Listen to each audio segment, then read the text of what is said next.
Welcome back to the Wyld Way podcast. Let's go! Yo, today's a special episode. Yeah. We're talking about feelings. Ooh. Gross. Buzzword. Cooties.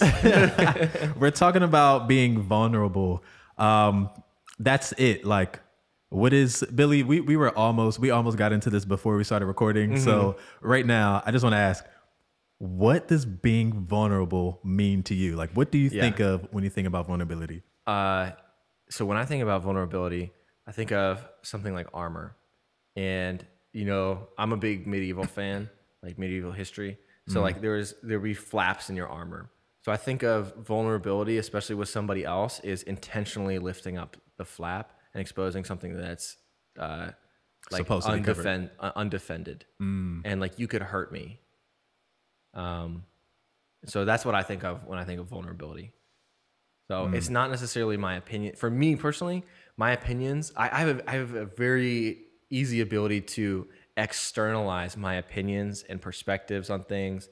Yeah. But for me, it's most of the time my personal feelings, my experiences, my dreams, my hopes, my fears.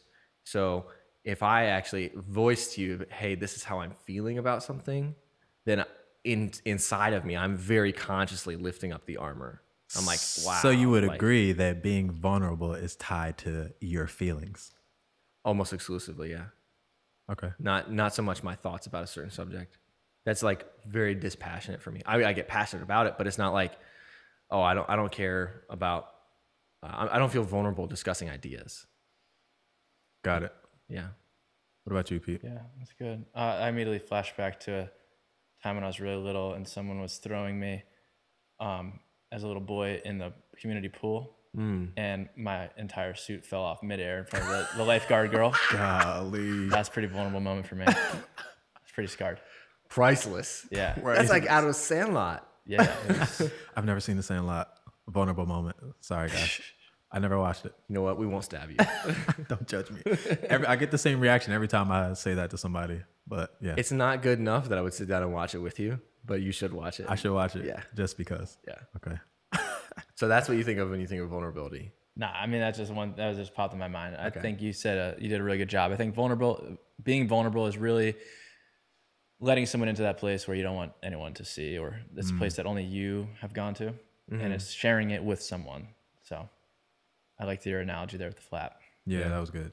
Yeah. I heard somebody say like there's a difference between being vulnerable and being transparent. Okay. So I forgot who it was. I'm pretty sure it may have been Mike Todd.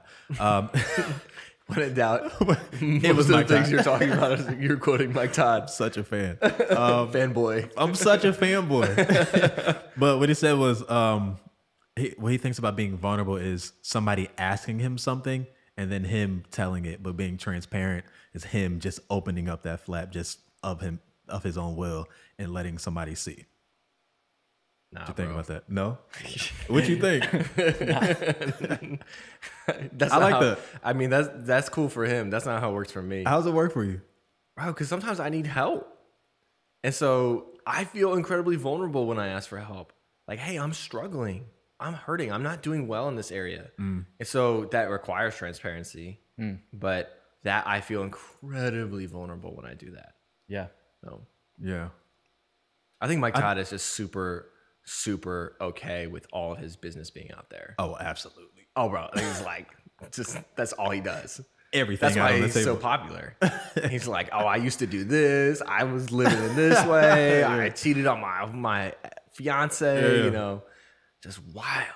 Yeah. I love it though. I appreciate it because not a lot of people are like that. No, it's specifically, super helpful. Yeah. Specifically in church. I was just having this conversation earlier today, just about things that for some reason, I grew up in church. So I'm a church kid, but for some reason growing up in church is like, at least my experience of people older than me were just so afraid to like, I'll say be vulnerable about or transparent about some of the things that they struggle with or what they used to do. So it's like, why is it such a weird thing for people to just be open? Was it people that were up front or was it like one-on-one? Because I find that people like when you're up front and you're speaking to a group of people, then it's a totally different dynamic than like one-on-one. more so the lay members, just like not the leaders, not like a pastor or somebody preaching, just like normal Christians who go to church, who at least it was a very specific conversation that I was talking about, just about people who just keep up fronts like everything is okay when really your life is a living hell. And I don't know, you're just afraid to let people see that. Boom.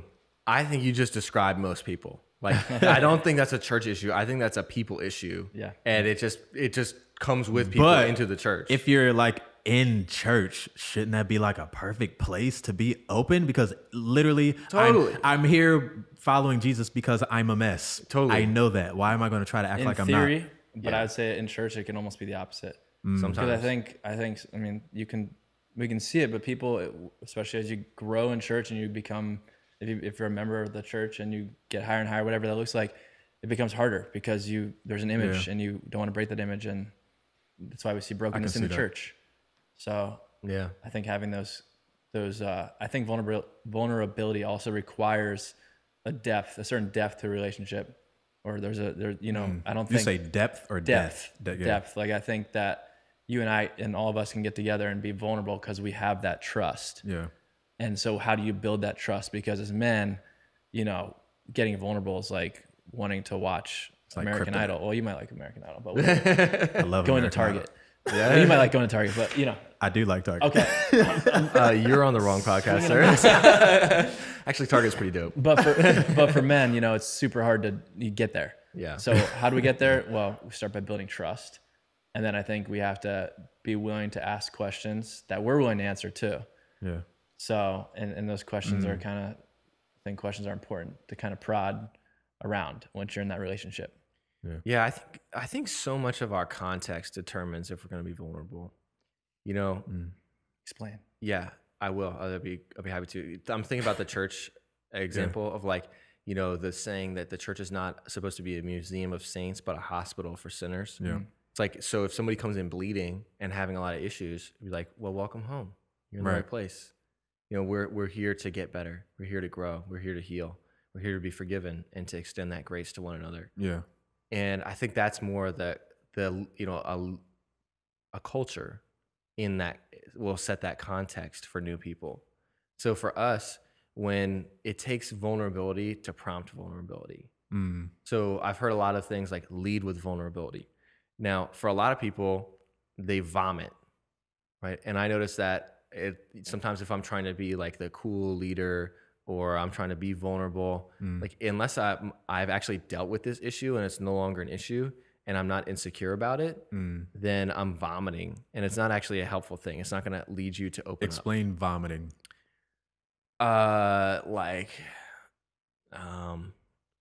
I'm trying to be relatable because I got in an argument with my wife, but I haven't apologized yet. I'm like, well, no, you just suck.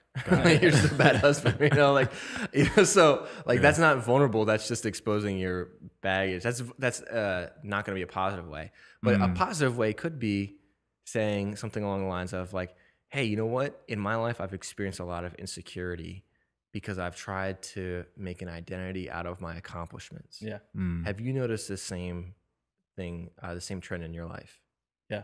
And so that's a true thing about my life, but I don't do that, and I don't feel any shame attached to that because I've been forgiven. I've moved past that, and so now I'm able to use my story as a platform, a context to help you just identify with that and then come out of that. What do you guys think? That. It's context because it really is about trust, Yeah. I think also, like, it's hard for people to trust people. Like, I'm not just gonna. When I first joined your small group, why are you laughing? When I first joined the group, I just feel like so many stories start this way. When I first met this guy, no, but it's like just me coming into a situation with like a group of guys who I don't know. I'm like, I'm gonna hold back a little bit because I don't know y'all. I don't know how much I can tell you about myself before you probably get freaked out about my life. But yeah, like, it's scary just walking into a situation, just the idea of just being open to a bunch of people you don't know, or even maybe people you don't know. I don't know. It's definitely a process that you have to work through. Yeah. What you think? I'm just processing what you said. I'm thinking about the dynamics of insecurity, how we all carry those, how we, especially as men, we just have sometimes burdens and weights that carry with us for decades, generations. Yeah. I'm thinking about this guy, Jason Wilson, who I'm looking forward to meeting you. Yes. You're one of my heroes. I love your book. That was so intense. I'm absolutely such a super fan of Jason Wilson. Cry Like a Man. Yeah, Go yeah. read it.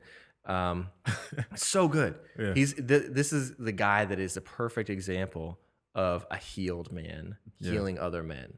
His vulnerability is the context for other people's healing. And so one of the things that he talks a lot about is releasing burdens. And so having the right context to let go of burdens. And I think that for me, and something that I've tried to do, is give people context for how to relate to me. So I love using the word brotherhood. Yeah. Right? Like, hey, we're brothers. We're brothers when it counts. Like, I'll be there for you. And that way, when it comes time to like you having to deal with something difficult in your soul, you know that when you come to me, I'm not going to judge you, and I'm going to show you grace. I'm going to love you, and I'm going to do whatever I can to support you.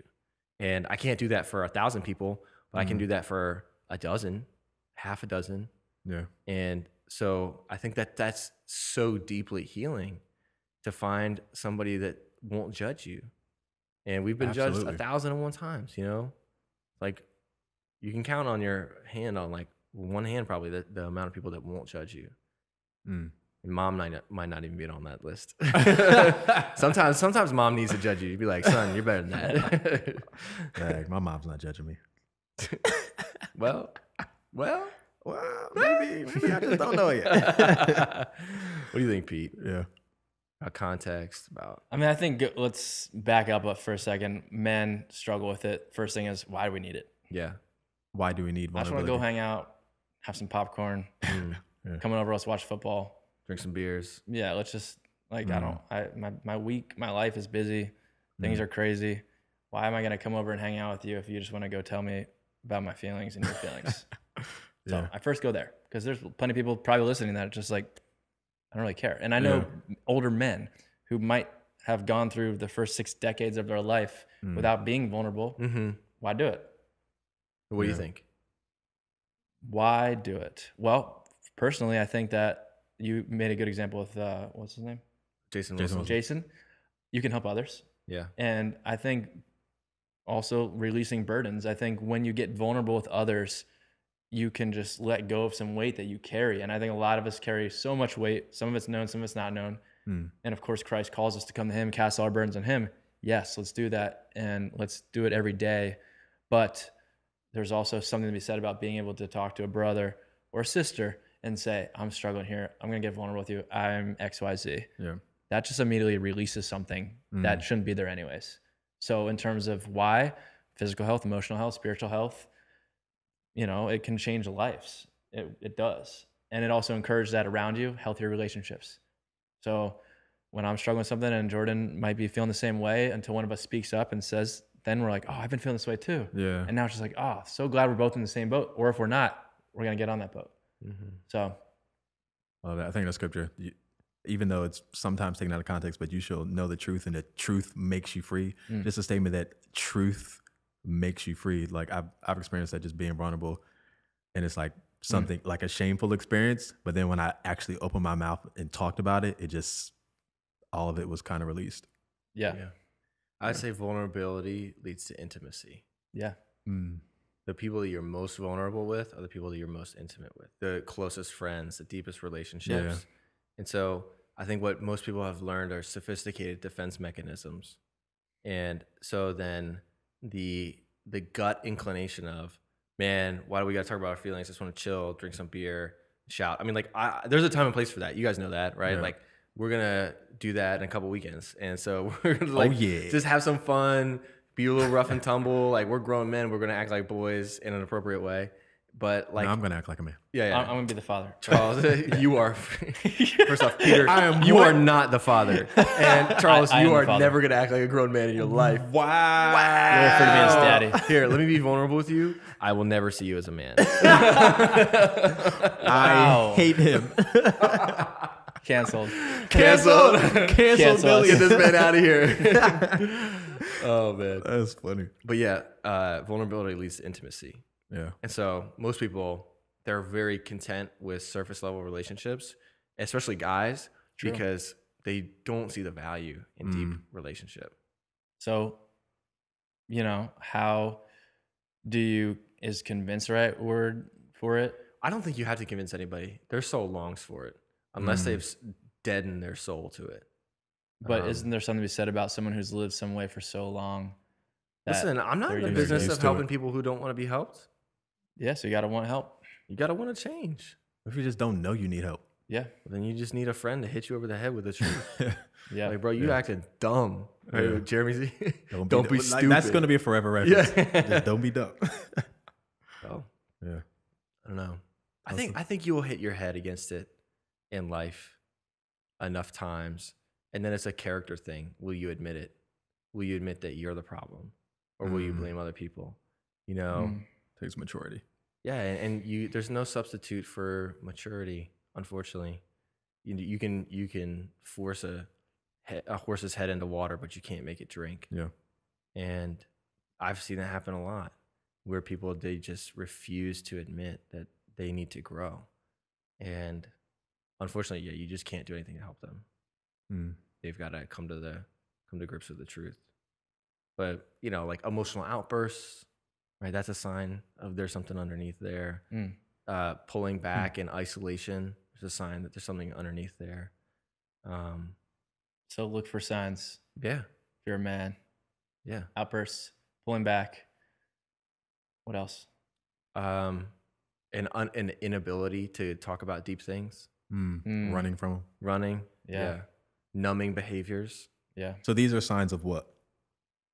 I mean, it's not just a lack of that's obviously we're talking about vulnerability here, but there's obviously deeper things rooted there. Issues. Yeah. You could say like an infection under the armor. Yeah. And so vulnerability helps root those out. Yeah. Yeah. So which doctor are you going to go to? Peel up the armor. Say, hey, I need some help with this. Yeah. Got to get it out before you can start healing it. Otherwise, you're just placing Band-Aids. Yeah. So that's probably why I would say vulnerability is so important. Yeah.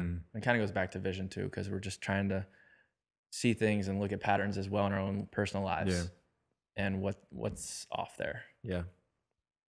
Totally. I think of this verse in James that says, confess your sins to one another, pray to God, and you will be healed. And it's like how God has wired our universe in such a way that we need each other. Yeah. Right. Like I can't just skip people sometimes, because when I actually like we've had conversations like this, when I humble myself and say, hey, I'm not doing so great. Can you agree with me? Can you hold me accountable? Can you pray for me? Then there is a healing that comes through that, but it requires my humility to confess it. I'm just saying, I just naturally, I do not, I know I don't want to do it. Like, I don't want to come to somebody and be like, I'm struggling in such and such area. Bro, me too. I hate it. I hate it. Yeah. But I've done it, and I know I've experienced how like helpful in healing it is. But still, even though I know that, I still don't want to do it. But I just have to force myself sometimes. Yeah. Yeah. That's fair. But I think that's character. Yeah. There's no substitute for it. Yeah. And I think as you get better at doing that, it becomes more regular. I think all of us met together for breakfast, brunch, and I really felt like I needed to ask both of them to lay hands on me, and end up all of us laying hands on each other and praying for specific things. And after that, there was breakthrough. Yeah, absolutely. Every one of us. I mean, that whole week. Yeah. And it just, everything shifted. Yeah. And we forget about that, then we lose sight of that, and it kind of dwindles. But why isn't that a regular part? And it should be. But it doesn't happen until you start to recognize it. So one of the things that came out of that, like that breakfast we had, is we were texting each other at the end of every day. Yeah. Talk about that a little bit, like our. So we had this breakfast and we prayed and, laid hands and prayed. And then we decided that we kind of wanted to hold ourselves accountable to where we're at daily. And it's fizzled off now, but at the end of each day, just a quick check-in, 1 to 5. how are you in step with the Spirit today? 1 being the lowest, 5 being I'm just on fire right now. Why? Just 1 sentence. Yeah. And so just a little check-in, and it was good because it kind of got us all thinking and inevitably praying for each other. I really like the process of it. And we didn't want to make it anything crazy. It's like you have to check and, but it was helpful, I thought. Yeah. Yeah, absolutely. I like that built-in voluntary vulnerability. Yeah. Like I've got to be real with myself first, and then be real with somebody I can trust second, so that I can take the steps forward tomorrow to change something. Yeah. Yeah. And we all know that time isn't slowing down, and we just start to drift when we don't have these check-ins. Yeah. And I think that week was amazing. Yeah. Because I was really just thinking and pausing. Oh man, I was off today. And I had to tell you guys. So yeah. Well, guys, one thing I'm thinking about too is that, like, coming back to Pete's question of some guy that's just chilling, doesn't think that they're doing all that bad, and they feel no need for vulnerability. I would want to encourage somebody in that spot to ask somebody that they trust, a mentor or a friend, for targeted feedback. it's good. Saying like, hey, am I underperforming? What do I need to work on? Yeah. Like, am I underperforming for my potential in a certain area? Am I not being a good friend? Am I being unfaithful to the responsibilities that have been given to me?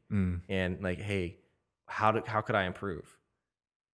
Right? Like, if we take this growth mindset, then vulnerability is a necessity for that. Absolutely. And so, man, if you really give somebody the permission to speak some hard truths to you, like, because you know what's going to happen if you ask for that kind of feedback, they're going to come. They're going to look at you and they're going to evaluate how serious is this person. Yeah. Right? Like, do I lop their head off? Like, yeah. But use wisdom. Don't crush them. Yeah, but if you're in a spot where you feel like, man, I don't need vulnerability, this is stupid, it's for the birds, just try it. Ask for feedback. Yeah. Ask somebody like, hey, how can I improve? How have I been underperforming for my potential? How have I, not been a good friend to you recently? Or to dude, just get married. Like, your spouse will tell you right away. Like, built in. I'll say, like, maybe last month, it's easy to, it's basically ask someone to point out your blind spots. And, it's so easy to pick them out in extended family, friends. But the other week or month, I said, Jordan, do I have a blind spot in this area? Like, I just want you to shoot me straight. Because I want to know. Like, I want to know, like, it's so easy to pick this person's like this. They obviously don't see it. Well, where's mine? Yeah. None of us here are, have absence from those. Ask your wife, ask someone really close, and work through it. Because,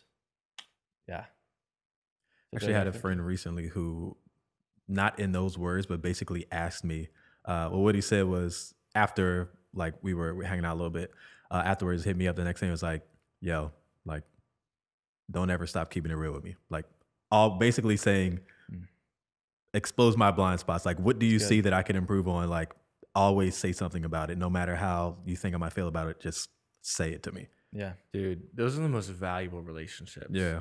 I think of one of the Proverbs that says, the wounds of a friend are faithful and true, but enemies multiply kisses. And it's like, we live. Say it again. I just want to hear it. The wounds of a friend are faithful and true, but enemies multiply kisses. So it's like, oh, you're doing so great. Right. Man, I love your music. You're such an inspiration. You're so good. Yeah, like all the fire emojis and everything you post on Instagram. It's like, but a friend can pull you aside and be like, hey, man, I don't think that was the right thing to do. Right. And This could be better. Oh, man, that's going to hurt. Absolutely. Yeah, I've had so many people like borderline cut me off after I've tried to like sidebar and just be really humble about giving somebody feedback. Like, hey, bro, like, I'm just not sure if you saw this, but it came across like this. Because we're just not used to it if we don't ask for it. It's like, wait, I didn't ask for that. See, you're misunderstanding. See what happened. Yeah. And See what you thought I said. You thought I wanted your feedback. I also think that, we pray for things. We pray for certain things we're working through, and the Lord will send someone. It could be and I think it was Andy Stanley, one message years ago said, like, the messenger is going to come in the form that you just least expect, or you just never want to listen to. And a lot of times it's someone who's close to you, they bug you, and obviously tread lightly, but still. Sorry, go ahead. No, it's good. I immediately thought John the Baptist, Jesus, like a messenger coming in a way that you just did not think. My mind just immediately went to them. Dude, I could give you countless examples. I could too. I'm looking at somebody and I'm thinking like, hot dang, you were the one to give me this message. Hot dang. I'm like, no, I don't want to hear it, but I know I need to hear this. Yeah. And I'm like, God, you are a clever one. Funny. Yeah. Yeah. You're trying to play me right now. Like this is a serious character moment. You really think Character I'm funny? Yeah. Yeah. So what do you guys? So we're touting the positives of vulnerability with the right people, the right context. Are there times it's not appropriate to be vulnerable? Yeah, I think so. I think in a leadership role, Okay. there's parts of vulnerability that, you know, like let's say that you're a business coach and you're leading a group of people. You don't want to say, I really don't know what the heck I'm doing, if you don't really know what the heck you're doing, without like some context there. It might be vulnerable, but now you're just like leaving people out in the dust if you don't have some sort of plan or way to work through it. So there's like, I think there's certain situations. Maybe one. Yeah.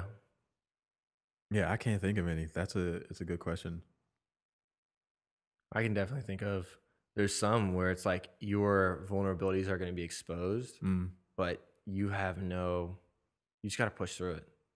Like, and that's probably another conversation for another day. What we're really focusing on is like positive vulnerability, but like leadership is one of them. When you're responsible and you feel vulnerable, you're like, I'm here to figure it out. And I can expose my vulnerabilities to someone I can ask advice from, like a mentor or somebody, maybe your boss. But, you know, when it comes time to sitting in front of people, I've got to inspire confidence through reality. And I've got to figure this out.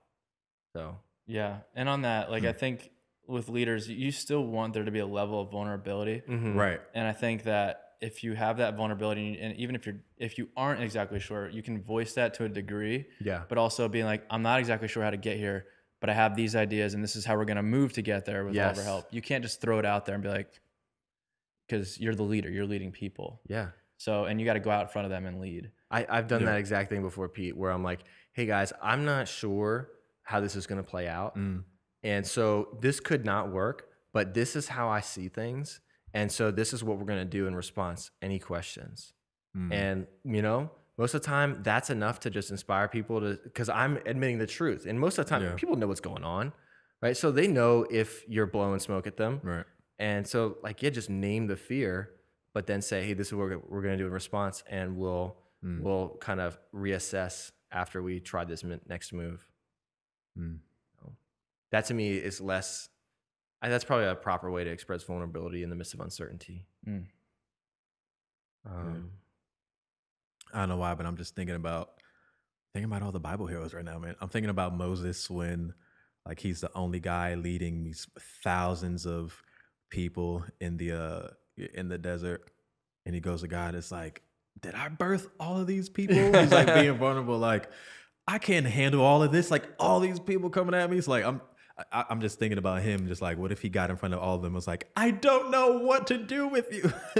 Like, how would they feel about that? But yeah, it's to your point. He had that feeling, but he was vulnerable to the right person who sent him help. To deal with that situation. Good. Yeah. Because if we haven't experienced it, we've heard of it. People like authority figures that will take out their insecurities or vulnerabilities on people that are underneath of them, maybe like a parent to a child. And it's very detrimental. Toxic. Like a insecure mother and their daughter, or like an emotionally immature father because he can't handle competition. He's got a teenage son who's growing and, he just shuts them down all the time. And, he sees dreams and hopes and he's haunted by his own failures. So I think that there is definitely a line of, like, hey, you got to cut that. Stop, stop taking it so personally. I don't know if that's necessarily a vulnerability though. Could just be that immaturity. Could be. So what we got here, Pete? Yeah. Well, let's close with a little sneak peek here. Yeah. From the guys over at Daily Kairos, aka me. So on this topic of vulnerability, we're in the process of finalizing and completing the Daily Kairos Deep Dive Deck.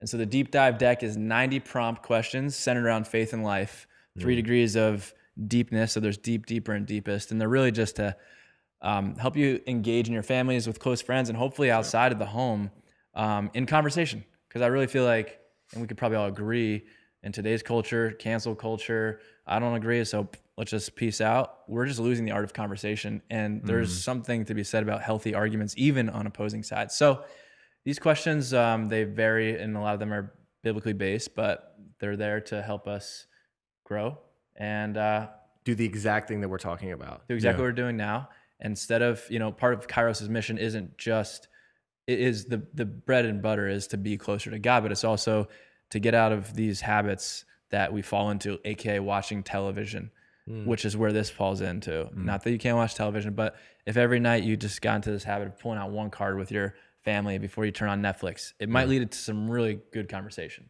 Yeah. So that's our hope with this product. Okay. That's coming out. So let's try one card. Let's try one. All right. It's going to prompt some vulnerability. Describe how someone's forgiveness has changed your life. Go. We're going to put Pete on the spot. Well, I feel like my answer is like all I'm thinking about is not that it's bad, but all I think about is Jesus right now. Yeah, I mean, I'm too. Yeah. But like, of course, God forgives us. Yeah. But that can be abstract in a principle, Yeah. right? Somebody eyeball to eyeball has forgiven you. That's where we get a little bit more vulnerable. Of course, we're vulnerable to God. Yeah. But I don't have any good ones at the top of my head for eyeball to eyeball. I'll have to think. Yeah. I don't Think on it. know. Do you have a good one? too many. Really? I tried to be Man, you quick messed to up a lot. apologize. Oh, dude, all the time. You know what? I'm very I have no problem admitting I have a lot of flaws, but I'm gonna fail passionately. Right? I'm gonna fail fast, and now at least I've got like the right heart. Yeah. I'm not gonna do something maliciously, but I'm just wired. I'm not happy unless I'm all in. And so if I'm gonna fail, I'm gonna be all in. Yeah. And so you know what? You get what you get. And sorry. But I mean it. So, man, so many times I've had to come back to people and just say like, dude, I totally blew that. And look someone and say, would you forgive me? I wronged you. I didn't take your advice, or I did the exact opposite of what you told me to do.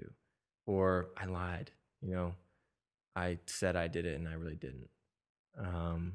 Or I sinned against God and I need to confess it to you as my brother. And I'm sorry that I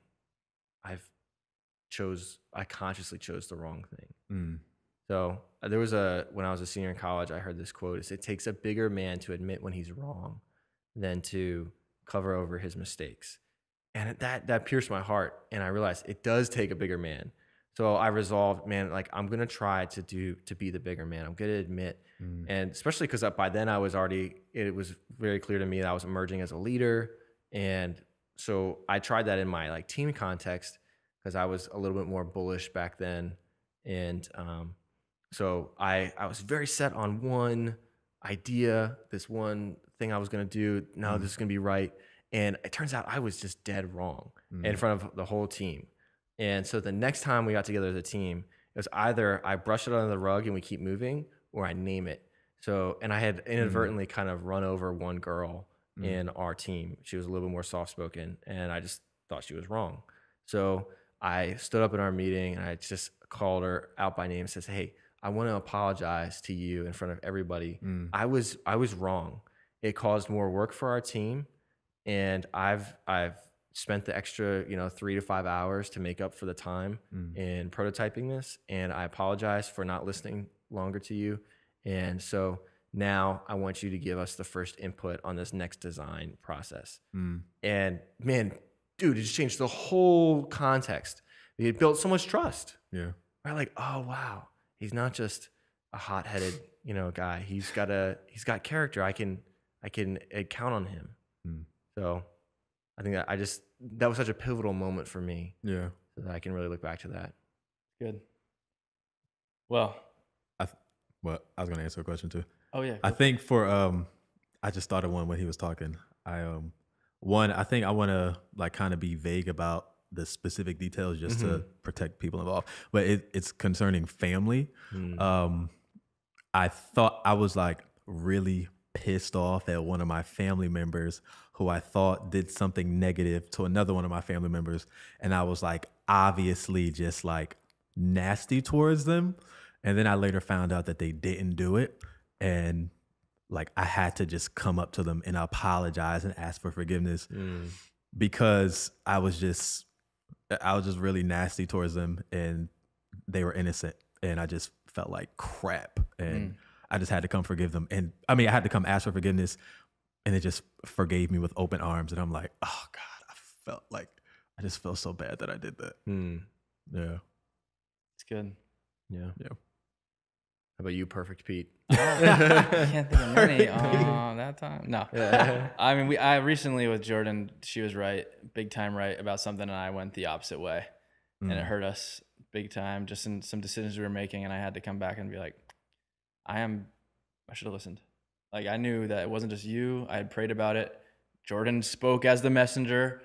Some things changed, and I saw a light, and I took the green light, and I went with it. And it was a business decision that went not the best way for us.